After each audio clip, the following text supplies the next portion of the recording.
Today, I want to talk about several things. I'm going to let three off the top of my head that might be keeping you from losing weight and you're not even aware of it. So many times, women will, and men will say to me, Elizabeth, I'm prioritizing protein and protein, I'm doing all the things, and I'm not losing any weight.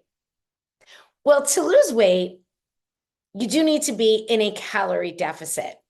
And you could be absolutely prioritizing protein, filling in with colorful fruits and veggies, and not getting into a calorie deficit because some little sneaky things. And I'm going to share with you what they are. So the three of the big culprits that I see, and that sometimes changing, just making these little changes can make a big difference.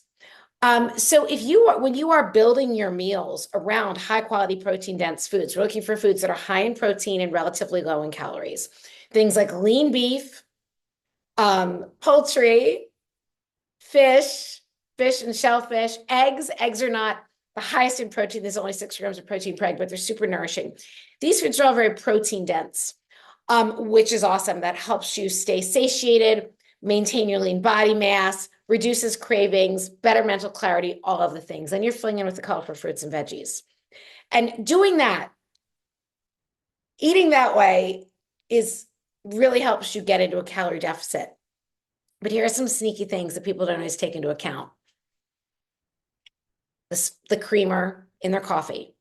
Again, I love it. I like half and half. Sometimes I even use heavy cream, but you got to measure this stuff. A splash can be a quarter of a cup. So a serving of half and half, according to this label, 2 tablespoons is 35 calories. Usually I see it listed as 40. So say 40 calories for 2 tablespoons of half and half. But most people are just pouring in a splash, which ends up to be twice that. So suddenly what's supposed to be 40 calories is 80 calories or more. Add in some more coffee throughout the day. You could be adding several hundred calories just from the creamer in your coffee. Just measure it. Measure it. That's not being restrictive. It's some people like, oh, I don't like to measure. I have a little shot glass. I just pour my half and half in that. Boom, 2 tablespoons. Like that measures. Measure it. I don't do that while I'm out, but these are little things that add up. Nuts and nut butter. Don't even get me started on this. So again, it's not that these are bad foods, but they are calorie dense and they are easy to overeat. A serving of peanuts or nuts is 1/4 of a cup, and that's going to be around 200 calories. But nobody ever eats that. They pour a handful, they have another handful and another. They pick at the nuts in the bowl. And next thing you know, you could easily have 500, 800 calories. So when it comes to nuts, first of all, you don't ever need to eat nuts. I mean, nuts are a balanced source they're a mix of protein, fat, and carbs. They're certainly not a bad food. I love nuts, but I don't eat them all the time. I used to eat them a lot more, but they're very calorie dense. And if they're roasted in crappy oils, they can be very inflammatory. So I usually look for raw or dry roasted nuts or peanuts. I'm not afraid of peanuts. I don't have an allergy or anything. So these are dry roasted peanuts. A quarter cup of these is 170 calories. So again, you need and peanut butter, cashew butter, any of those things, they're delicious. But a serving of 2 tablespoons is close to 200 calories, and nobody uses that.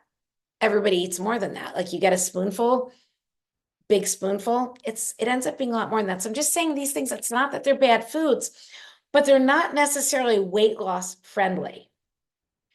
And then the other one is the oil that you're using to cook in. Now, I'm not at all afraid of fat. I feel the best, the oil or butter or whatever. I'm not afraid of those foods at all. I feel like the best fat, we need fat for healthy glowing skin, healthy cell membranes. I always feel the best fat is the fat that is naturally occurring in our food. The fat that is in our meat, even the lean meat, that still has fat in it, our egg yolks, the avocado or the whole raw nuts. That is like a fat in the best form, the most unadulterated form that our body is ready to use. And then saturated fats are actually very stable. So things like fats that are solid at room temperature, things like butter, coconut oil are all great. They're actually nourishing. They're good for your body, but they are very calorie dense. So what I typically cook in, yes, I love the flavor of butter and I always have it on hand and I use it on some things, but I'll cook in just a light spray of avocado oil. And they say a spray of it has 0 calories. That's just quick. I know I'm getting more than 0 calories, but this is adding almost nothing.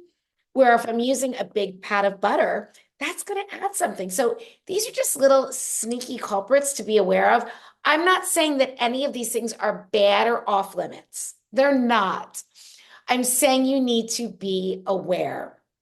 So, and another little tip I'm going to throw out, this is why I encourage everyone to track what they're eating, to actually write it down and hold yourself accountable. Because that's where you can see those patterns. You say, oh, wow, I know, like I have a cup of coffee in the morning, but I have a couple cups of decaf throughout the day. And I'm adding a splash of half and half to each one. Well, that just added a couple extra 100 calories. You can see this stuff, but then as you start to measure and keep track, you'll see what's working. And writing stuff down just really holds you accountable. So again, the three things that just came to mind for me were whatever creamer you're putting in your coffee, doesn't matter. They all add up. And I would rather see you eat it using just something that's a real food, or even nut pods. That's a nice clean one, rather than some of the really overly processed oat milks and things like that. Just say no. Nuts and nut butters, huge source of extra calories. Again, not a bad food, but look for ones that are either raw or dry roasted, and just measure your portions. And then the fats and oils that you're cooking in, and again, sauces, things like that stuff adds up. Measure, be aware. A lot of times, people are like, oh, it's my metabolism. No, it's not. It's just what you're eating. Just, sometimes we need to hold ourselves accountable. Anyway, let me know if you found this helpful. Drop your questions in the comments. And if you're enjoying my YouTube content, I would be honored if you subscribe, even more honored if you share it with your friends, share it on your social media. Let's get the word out that you can love your body and your life at any age. This is 58, no filters.